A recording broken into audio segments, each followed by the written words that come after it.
नमस्कार।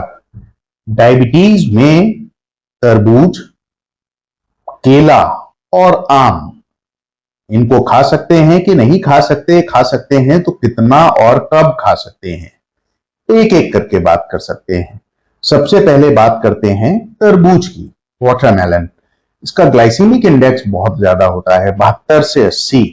यानी इसको खाते ही शुगर का लेवल ब्लड में एकदम से शूट करता है। लेकिन अच्छी बात है कि 100 ग्राम तरबूज में केवल 5 ग्राम ग्लूकोज होता है, यानी इसका ग्लाइसेमिक लोड कम होता है। तो जिन व्यक्ति को डायबिटीज है और उनको तरबूज पसंद है, तो वह तरबूज को कुछ प्रिकॉशंस के साथ खा सकते हैं।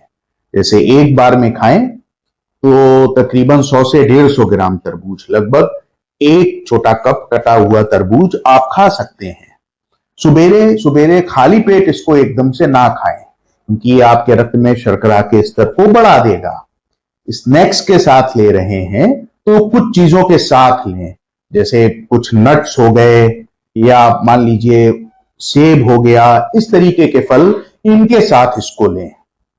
और खास बात यह है, खाने के साथ लें तो सर्वश्रेष्ठ है कि भोजन के बीच में या भोजन के पहले आपने तरबूज खा लिया, फिर अपना भोजन किया। अच्छी चीज है तरबूज, इसमें लाइकोपीन होता है, सिट्रुलिन होता है और पानी तो होता ही होता है। फिर साथियों हम लोग बात करेंगे केले की। केले में अच्छी बात है, इसका ग्लाइसेमिक इंडेक्स कम होता है, 55 से 60। लेकिन खराब बात यह है कि इसका कार्बोहाइड्रेट यानी ग्लाइसेमिक लोड ज्यादा होता है। एक मध्यम साइज के केले में 15 से 20 ग्राम तक ग्लूकोज होता है। तो इसको फिर हम क्या करें? इसमें भी अगर आपका केला खाने का मन है तो आधा केला पका हुआ, जिसका कि ग्लाइसेमिक इंडेक्स मैंने आपको बताया, वो आप खा सकते हैं। वही प्रिकॉशंस यहां भी लेने हैं। सुबेरे सुबेरे खाली पेट ना खाएं, क्योंकि फिर केले की वजह से शुगर आपकी बढ़ सकती है, ग्लाइसेमिक लोड इसका ज्यादा होता है।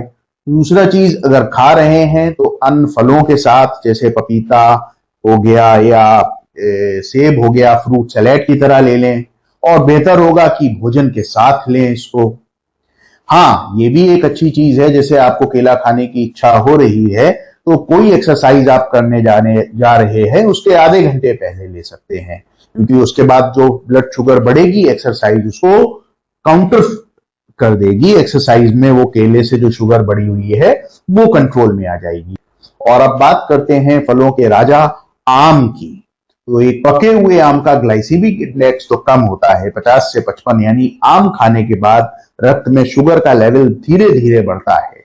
लेकिन एक 100 ग्राम आम में शुगर 12 से 15 ग्राम तक होती है। तो इसमें भी वही चीज है कि आप एक बार में 5 से 6 छोटे पीसेस पके आम के खा सकते हैं। वही चीजें यहां पर भी लागू हैं कि खाली पेट आम को ना खाएं। अब आम के साथ किसी और फल को मिला लेंगे तो बिल्कुल बदमजा हो जाएगा, तो ऐसी एडवाइस का कोई फायदा नहीं है। तो बेहतर होगा, आप आम अगर आपको पसंद है, आप सुबेरे दोपहर के खाने के बीच में आपने मैंगो ले लिए 5-6 पीसेस, रात के खाने के बीच में आपने मैंगो ले लिए 5-6 पीसेस, सुबेरे खाली पेट आप आम को अवॉइड करें।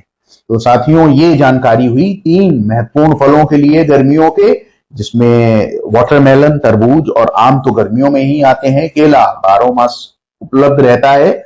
और डायबिटीज आदमी को इनका सेवन कितना करना चाहिए, कब करना चाहिए, कैसे करना चाहिए। बहुत बहुत